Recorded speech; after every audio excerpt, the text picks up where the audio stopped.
নমস্কার বন্ধুরা, কেমন আছো সবাই? আশা করি অনেক অনেক ভালো আছো। আমার নতুন আরেকটি ব্লগে তোমাদের সবাইকে জানাই অনেক ভালোবাসা, অনেক স্বাগত।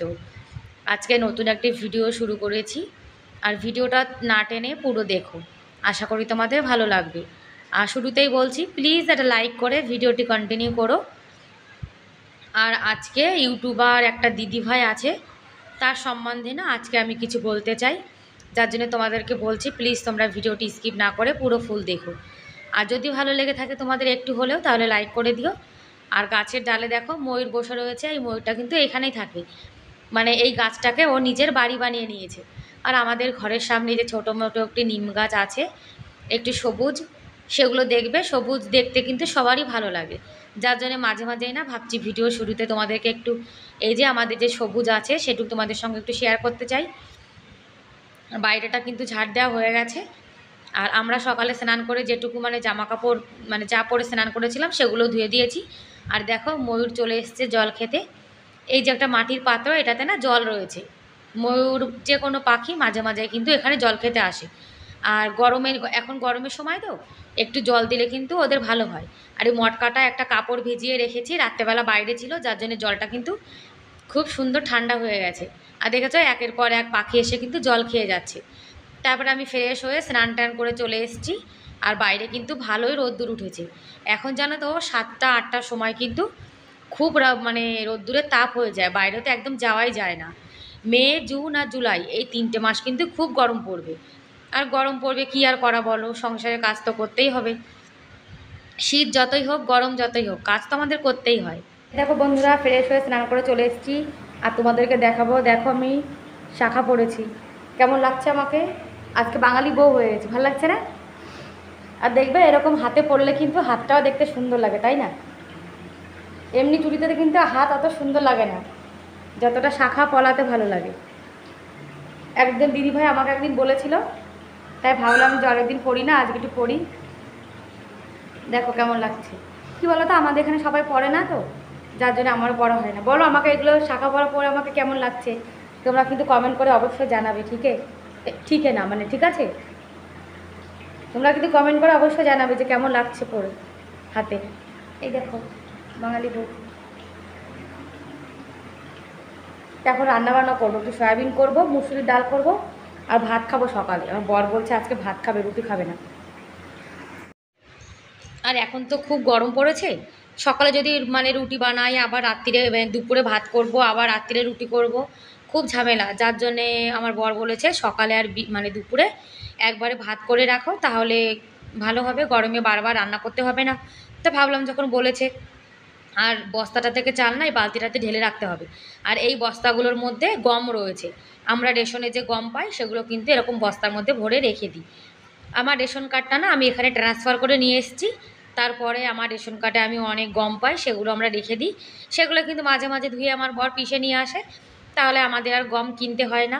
আর গমের জানো তো খুব দাম, যার জন্য রেশনে গম দেয়, আমাদের কিন্তু ভালোই হয়, খরচাটা অনেকটা বেঁচে গেছে। আর কিভাবে একটু সংসারের খরচা বাঁচাবো সেই চিন্তা কিন্তু আমরা সব মহিলারাই করে থাকি।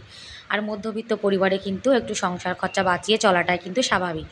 যার জন্যে দেখবে আমরা সব মহিলারা কিন্তু একটু না একটু চেষ্টা করি যে আমাদের সংসারে কি করে উন্নতি হবে।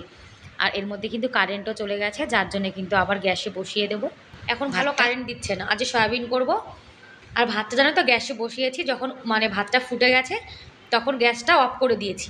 এবার তাপে তাপে ভাতটা আবার হয়ে যাবে, 10 মিনিট পরে আবার কিন্তু গ্যাসটা অন করে দেবো। ভাতটা উতরে যাওয়ার পরে যদি আমরা একটু গ্যাসটা বন্ধ করে রেখে দিই, তাহলে কিন্তু তাপে তাপে ভাতটা হয়ে যায়, গ্যাসটাও কিন্তু আমাদের অনেক বাঁচে।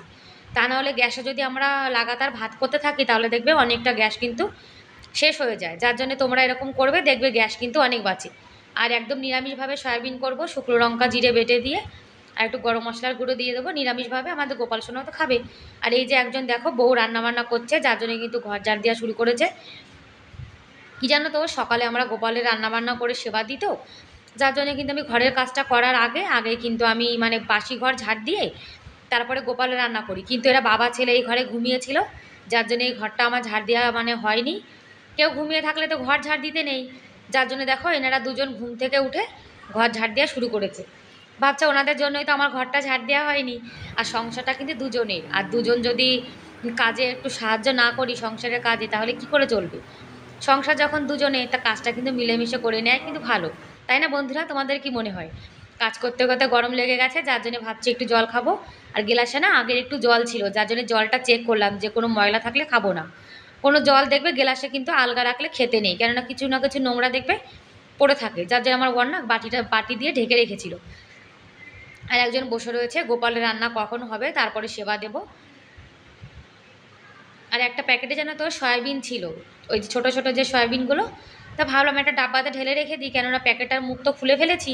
আর এখন যদি এইভাবে আলগা থাকে তাহলে কিন্তু কিছু পোকা টোকা চলে যেতে পারে এর মধ্যে, যার জন্য ভাবছি প্যাকেটটা খালি রাখবো না, প্যাকেটটা খালি করে ডাব্বার মধ্যে ভরে রেখে দেবো। আর এইভাবে যেন প্যাকেট দিয়ে ঢালতে যেয়ে কিন্তু সয়াবিন পড়ে যাচ্ছিলো, তার জন্য ভাবলাম যে হাত দিয়ে ঢেলে নেওয়াই ভালো। আর ডাব্বার মধ্যে রেখে দিলে দেখবে পোকা টোকা যাওয়ারও কিন্তু কোনো ভয় থাকে না। আর বন্ধুরা, তোমরা যারা ভিডিওটি দেখছো, যদি তোমাদের ভিডিওর কোনো অংশ ভালো লেগে থাকে তাহলে প্লিজ এটা লাইক করে দিও। আর আমার চ্যানেলে তোমরা যারা নতুন ভিডিওটি দেখছো, আর তোমাদের যদি এরকম ভিডিও ভালো লাগে আরও দেখতে চাও, তাহলে চাইলে আমার চ্যানেলটিকে সাবস্ক্রাইব করে আমার এই ছোট্ট পরিবারের পাশে থেকে যেতে পারো। আর যারা এই কাজটি করে দিয়েছো তাদেরকে অসংখ্য ধন্যবাদ। আর যে দিদিভাইরা আমাকে কমেন্ট করো তাদেরকে অনেক অনেক ধন্যবাদ কমেন্ট করার জন্য। আর আজকের ভিডিওটা তোমাদের কেমন লাগলো তোমরা কিন্তু কমেন্ট করে অবশ্যই জানাবে। আর আমি তোমাদের বলেছিলাম না যে আমি একটা দিদিভাইয়ের সম্বন্ধে কিছু বলতে চাই। একটা দিদিভাই আছে, অনু দিদিভাই। সেই দিদিভাই যেন খুব কিন্তু শরীর খারাপ হয়েছে, আগে একবার খুব শরীর খারাপ হয়েছিল, যার জন্য কিন্তু উনি অপারেশন হয়েছে। তারপরেও কিন্তু দেখো আবার কিন্তু ওনার শরীর খারাপ হয়েছে, যার জন্য দিদিভাই না খুব কান্না করছিল। তা দিদিভাইয়ের কান্না শুনে না, মানে কথা শুনে আমার খুব খারাপ লাগছিল। ভাবছিলাম দেখো, যখন আমাদের ছোট ছোট বাচ্চা থাকে আর সেই মায়েদের যদি কিছু হয়ে যায় তাহলে সে বাচ্চাগুলোর কি হবে? আমাদের যারা বাবা মা তারা তো দুদিন কান্না করে থেমে যাবে, কিন্তু আমাদের যে ছোট ছোট বাচ্চাগুলো, মা না থাকলে মা হারার বাচ্চার কেমন দশা হয় তোমরা তো সবাই জানো, তাই না? যার জন্য না দিদিভাইয়ের জন্য আমার খুব কষ্ট হচ্ছিল। তাই দিদিভাইকে বলবো, দিদিভাই তুমি কষ্ট পেও না, ভগবান উপরে আছে, তুমি ভগবানকে ডাকো। আমরা সমাজের মানুষ কিন্তু কিছুই করতে পারবো না, কিন্তু ভগবান অনেক কিছু করতে পারে। তাই তোমাকে বলছি তুমি মন দিয়ে ভগবানকে ডাকো। ভগবান যদি চায় ভগবান কিন্তু অনেক কিছু করতে পারে। এই যে আমাদের গোপাল সোনাকে সেবা দেওয়া হয়ে গেছে, এখন আমরা সেবা করে নেব। আর জানো তো, যদি কারোর মন খারাপ হয় তাহলে না, জানো তো আমার কিন্তু খুব খারাপ লাগে। দিদিভাইকে তো আমি পাশে যেয়ে সান্ত্বনা দিতে পারবো না, যার জন্য দূর থেকে দিদিভাইকে বলছি, দিদিভাই তুমি মন খারাপ করো না, আমরা কিন্তু তোমার সঙ্গে আছি।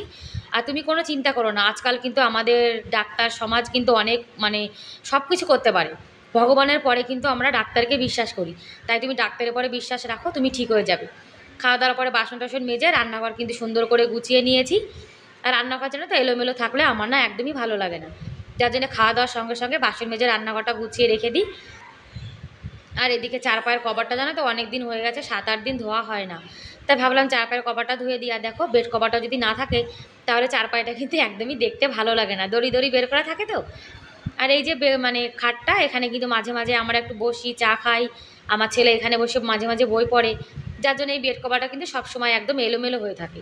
আর বাড়িতে ছোট বাচ্চা থাকলে তো এলোমেলো হবে, তোমরা তো জানো যাদের বাড়িতে বাচ্চা আছে। আর আমাদের ঘরের যে বেড খাট যাই বলো না কেন, সেটা দিয়েই কিন্তু আমাদের ঘরের সৌন্দর্য বজায় থাকে। যার জন্য সবার আগে দেখবে ঘরের বেড কভারটা কিন্তু মানে বেডটা পরিষ্কার করে রাখতে হয়। বেডটা যদি এলোমেলো থাকে তারপরে আমরা যতই ঘর গুছিয়ে রাখি তাও দেখবে যে ঘরটা যেন এলোমেলো মনে হয়। এই যে এখন আমি সুন্দর করে দেখো গুছিয়ে রেখে দিচ্ছি। আর ওই যে আমার বাচ্চা একটু পরে আবার যখন এখানে বসবে সব এলোমেলো করে দেবে, কিন্তু কি আর করা, ঘর তো গুছিয়ে রাখতেই হবে। আর এখানে কিন্তু আমরা রাত্রিরে কেউই ঘুমায় না, ওই দিনের বেলা একটু বসা হয়। আর এখানে জানো তো এই পাখার হাওয়া মানে যে সিলিং ফ্যানটা রয়েছে, পাখাটা খুব গরম হাওয়া দেয়, যার জন্য দুপুরে তো এখানে বসায় যায় না। আর বই পড়ে ব্যাগটা কিন্তু এই খাটের পরে রেখে দিয়েছে, মানে ব্যাগটা যতক্ষণ আমি না সরাবো ততক্ষণ কিন্তু এখানেই থাকবে। আর আমার ঘরের জিনিস যদি এলোমেলো থাকে আর যতক্ষণ আমি সেই জিনিসটা মানে ঠিক করে না রাখি, সেই জিনিসটা না তো সেখানে কিন্তু পড়েই থাকে। আর আমার সংসার, আমি যে কাজটা না করব, যে দিকটা না দেখব, সেই দিকটায় কিন্তু একদম এলোমেলো হয়ে থাকে। এই যে দিকটা সুন্দর করে গুছিয়ে যায়, ওরা বাবা ছেলে এসে আবার কিন্তু সব লণ্ডভণ্ড করে দেবে। বাবা কিন্তু মানে বাচ্চার বাবা অতটা মানে নোংরা করে না ঘর, যতটা বাচ্চা মানে আমার ছোট বাচ্চা করে। ছোট বাচ্চা না, মানে বড় বাচ্চা। আর রোদ্দুর দেখেছো কতটা পড়েছে, এখন কিন্তু কটা বাজে, 9:30 মতো বাজে। আর 9:30টার সময় দেখো রোদ্দুরে এত তাপ, আমি না একদমই তাকাতে পারছিলাম না। আর যা জামা কাপড় ছিল, বেড কভার ধুয়েছিলাম, সেটা এখন নিচেই দেবো। কেন বলো তো, এখন যা রোদ্দুর পড়েছে উপরে ছাদের পরে দেওয়ার কোনো দরকারই পড়ে না। ঘরের মধ্যে যদি জামা কাপড় শুকাতে দিই তাহলে কিন্তু ঘরের মধ্যে শুকিয়ে যাবে, মানে এত বীভৎস গরম পড়েছে। আর এই যে এখানে দিয়ে দিলাম, এখানে থেকে যদি শুকিয়ে যায় সঙ্গে সঙ্গে কিন্তু তুলতেও পারবো। আর ছাদের উপরে দেখবে জামা কাপড় যদি আমরা মেলে দিই, তারপরে আনবো আনবো করে তারপরে কিন্তু মনে থাকে না, তখন দেখবে 3-4 ঘন্টা পরে কিন্তু জামা কাপড় আনতে যেতে হয়, ততক্ষণ কিন্তু জামা কাপড় দেখবে অনেকটা মানে রং উঠে যায় কিন্তু। যার জন্য জামা কাপড় যা আছে সব এখানেই দিয়ে দেবো, তাহলে সঙ্গে সঙ্গে কিন্তু তুলে নেওয়া যাবে। ব্যাস বন্ধুরা, আজকের মতো এ পর্যন্তই, দেখা হবে পরের ভিডিওতে। ততক্ষণ তোমরা অনেক ভালো থেকো, সুস্থ থেকো, বাই বাই।